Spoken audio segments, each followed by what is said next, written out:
네, 안녕하세요, 여러분. 오늘 있었던 소식 모아서 말씀드릴 거고요. 좀 중요한 내용이 많습니다. 비트코인 이야기, 그리고 오늘 새벽이었죠. 한국 시간으로는 FOMC. 이 패턴이 2013년과 상당히 유사하다 했죠. 왜냐하면 테이퍼링에 대한 언급이 2013년에 처음 있었고 그 이후에는 없었거든요. 그거 잠시 짚어드릴 거고요. 그리고 환경 이야기, 그리고 맨 마지막에 리플 이야기를 좀 하도록 하겠습니다. 그래서 영상 끝까지 함께 해주시기 바라겠고요. 현재 여러분 보고 계신 차트는 바로 비트코인 차트고요. 검은색 줄은 비트코인 200EMA라는 선입니다.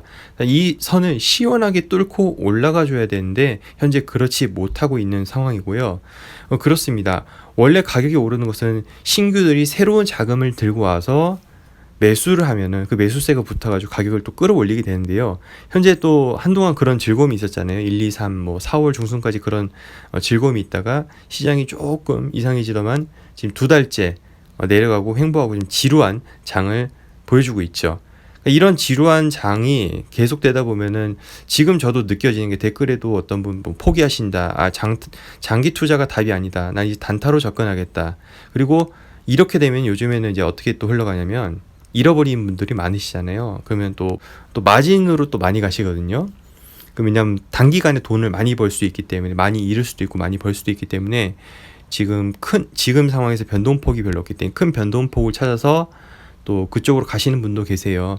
그러니까 항상 이런 식으로 흘러가요. 어떻게 또 흘러가냐면 그러니까 쫙 오르다가 장이 재미가 없어지면은 더 큰 변동폭을 찾아서 그쪽으로 이동하는데 이런 변동폭이 적은 데에서는 마진을 또 선수들만 하는 경우가 되게 많습니다. 그런데 평상시에 마진 한 번도 해보지 않다가 난 돈을 빨리 벌어야 된다는 그 본인의 개인적인 생각으로 또 접근하시다가 잃으시는 분도 꽤 많거든요. 그래서 이럴 때 유혹이 와도 본인을 객관화시켜서 평가하는 것이 중요하다고 생각합니다. 이게 마진을 하시라 마라 뭐 이런 걸 제가 뭐 판단할 주제는 아니지만은 일단 본인 스스로의 그런 객관화는 이럴 때 있어서 더 필요한 것 같고요. 이렇게 지루한 장이 있고 신규들이 현재 빠져나가고 있잖아요. 포기하고 있고 그러고 나서 다시 한번 스텝 4 해서 또 가격이 올라가야지 또 자금을 들고 오잖아요. 그러니까 지금 자금을 들고 올라올 가능성은 좀 낮다 보거든요. 가격이 올라야지 자금을 들고 오니까요. 왜냐하면 그 방향성을 보고 다들 들어오기 때문에 아마 그렇게 되리라 생각하고요. 그래서 지금 여러분 보고 계신 이것도 바로 그 얘기를 하고 있는 겁니다. 그래서 가격이 오르지 않으면은 신규들은 들어오지 않고 가격이 횡보를 해버리면은 빠져나간다. 신규 돈은 빠져나간다. 그 얘기고요. 그리고 지금 뭐 BTC 탑이라고 장저얼이라고 좀 들어보셨을 겁니다. 이 사람이 주장하기는 얼마 전 일론 머스크가 친환경 에너지 채굴이 약 한 50% 정도면 우리가 비트코인으로 테슬라 결제하는 거 생각해 보겠다라고 얘기했던 거 기억나실 거예요. 자, 일론 머스크 그러고 보니까 또 닉네임 또 바뀌었네요. 더 세컨드라고 바뀌었네요. 제2의 불정을 의미하는 걸까요? 자, 아무튼 이 장저얼이라는 사람이 어떤 얘기를 했냐면 이미 신장, 내몽골, 칭하이 지방 모든 광산 시설이 폐쇄되었고 쓰촨성의 수력 발전 거기만 남았습니다. 그래서 이미 자기네들 기준에서는 친환경이 50%가 넘었다고 지금 보고 있습니다. 저번에도 제가 어젠가요? 이틀 전인가요? 말씀을 좀 드렸던 내용인데 그러니까 화석연료를 쓰고 있는 에너지를 뽑아다 쓰는 채굴을 하는 그 비트코인 채굴장만 몇 개만 없어진다 하더라도 상당히 이 친환경 비율이 올라갈 수 있다는 거죠. 왜냐? 대부분의 그 마이닝은 중국에서 이루어지고 있고요. 자, 보시다시피 대부분의 마이닝은 중국에서 이루어지고 있는 곳에서 화석연료를 통한 에너지를 이용해 채굴하고 있는 것들이 줄어들기만 하더라도 금방 50% 도달할 수 있다. 자, 그래서 그 얘기를 하고 싶었던 거고요. 그리고 여러분 많이 기다리셨던 바네크 ETF 이거 지금 17일 다시 재심사되는 거 원래 연기됐었잖아요. 45일 연기돼가지고 다시 결정 나야 되는데 또 미뤄졌습니다. 전문가들이 얘기를 하죠. 11월에 봐야 된다. 왜냐하면 바네크를 미루고 계속 끝까지 미루다 보면 11월 초 중순까지 가기 때문이죠. 자, 그래서 우리가 알고 있는 그 비트코인 ETF 그리고 뭐 이더리움 ETF도 같이 있는데 이걸 기준으로 보시라 했죠. 바네크 ETF 가운데 지금 보고 계신데 자, 이게 또 딜레이가 되었습니다. 이 외에도 다른 비트코인 ETF가 있는데 지금 분위기가 그렇죠. 왜 그럴까요? 저번에도 말씀드렸죠. 미국 SEC가 규제안을 얼마 전에 발표했는데 2021년에 암호화폐 관련해서 규제안을 내놓은 게 없다는 거예요. 그러니까 이들은 올해 암호화폐에 대해서 규제안을 명확히 내놓을 생각이 없다. 비트코인 ETF를 결정하는 것은 미국 SEC는 맞습니다. 그러니까 그리고 미국 SEC에 걸리는 게 뭐다? 증권으로 의심되는 코인 프로젝트 같은 경우는 미 SEC와 한판 붙는 거죠. 근데 그 외에는 지금 없는 겁니다. 게다가 지금 주식 쪽에도 AMC를 비롯한 뭐 공매도 관련 이런 이슈들이 지금 많기 때문에, 공매도 및 펌핑 관련 이슈들이 많기 때문에 SEC에서는 올해 이런 것들 신경 쓸 것 같고, 이것이 좋으냐 나쁘냐, 호재냐 악재냐 우리가 판단하는 거 좀 서툴다고 했죠. 아직은 좀 이르다고 했죠. 호재일 수도 있고 악재일 수도 있습니다. 왜 호재이냐? SEC가 규제를 안 하겠다고 하는데, 그러면 규제로 인한 리스크는 당분간 없는 거죠. 그럼 왜 악재냐? 아직 제도권이 안 들어왔기 때문에 악재인 거죠. 그러니까 뭐 어떤 사건을 두고 가격 방향에 따라서 우리가 판단할 수 있는 거고, 개인의 또 판단에 의해서 또 바뀔 수 있는 부분이기 때문에 너무 섣불리 호재냐 악재냐 이렇게 판단하는 것은 좀 이르다고 봅니다. 그리고 FOMC 성명서 나왔죠. 2023년까지 제로금리 유지해야겠다고 얘기를 했는데, 우리 그거 안 믿는다고 이미 얘기를 했었죠. 옛날 라이브 때도 그랬었고, 그거 믿는 분들 거의 안 계시더라고요. 근데 일부 어떤 분들은 강하게 믿고 계시다가 또 당황해 하시는 분도 계시더라고요.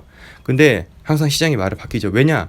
일단 그때 그 상황에서는 작년 이맘때쯤에서는 뭐 그렇게 얘기해도 뭐 시장이 나아질 기미가 없다 보니까 자꾸 돈을 풀어줘야 되고 완화를 해줘야 되고 그런 분위기인데, 지금 또 아니지 않습니까? 현재는 또 아니고 이미 4, 5월에 물가 상승에 대한 조짐을 봤기 때문이죠. 그래서 그거를 의식한 것이 아닌가라는 또 해석이 있는데요. 테이퍼링 논의 개시에 대한 논의가, 그리고 점도표 항상 나오잖아요. 2023년 2차례 금리 인상이 있을 것이라고 견해를 나타낸 18명 위원 중 11명이 그런 견해를 나타냈고요. 점도표를 보시면은 제일 밑에 깔린 거 2023년 좀 보고 계시고요. 제일 밑에 깔린 거 하나, 둘, 셋, 넷, 5개는 금리 인상 없다. 그리고 두 개 깔린 거는 금리 인상 한 번이고요. 그 위에는 금리 인상 2번 이상이에요. 점도표를 통해서 지금 나타냈던 거고요. 18명의 의원들의 점도표를 지금 보고 계시고요. 자, 파월은 경제가 분명히 나아졌다며 향후 FOMC 회의에서 경제 진전 상황을 계속 점검할 것이며, 빠르면 다음 달 FOMC나 오는 8월 잭슨홀 미팅에서 테이퍼링 일정을 공개하고, 이르면 연말부터 테이퍼링을 시작할 것으로 보고 있다. 자, 여러분, 테이퍼링 이번에 한다면 이제 두 번째가 되는 거예요. 첫 번째 언제였냐? 2013년 때 있었던 겁니다. 자, 지금 여러분 보시면요. 자, 과거에 있던 걸 교과서적으로 따르겠다는 그 파월의 말을 따르면 이제 여러분 이거 잘 아시죠? 테이퍼링 언급, 테이퍼링 시행, 양적 완화 종료, 금리 인상, 이렇게 단계가 이루어지는 거죠. 그러니까 언급할 논의를 지금 이제 여러분 잘 보셔야 되는 게, 테이퍼링 논의 개시에 대한 논의가 현재 있었고요. 테이퍼링 논의 개시를 할 건 다음에 있다는 거예요. 그리고 테이퍼링 개시하는 건 그 다음에 또 있다는 거죠. 그래서 순차적으로 진행되고요. 이게 2013년에 벌어졌던 것이고, 이때 비트코인은 존재했었죠. 그래서 비트코인의 2013년 패턴을 우리가 주목해 보자라고 얘기했던 게 바로 이 때문이었던 거고, 이에 대한 영상은 지난번에 했기 때문에 넘어가도록 하겠습니다. 자, 그리고 리플 소식입니다. 여러분, 리플 아마존 이거 무슨 일이야? 이라고 얘기하실 건데, 이건 데이비드 슈왈츠의 생각이고요. 여러분, 아마존 쿠드입니다. 할 수 있다라는 겁니다. XRP 레저의 사이드 체인을 이용해서 아마존 뭐 서비스를 할 수 있다는 얘기인데, 아마존 하니까 또 아주 관련 없는 게 아닌 게, 과거 얼마 전 이제 올해 1월이었어요.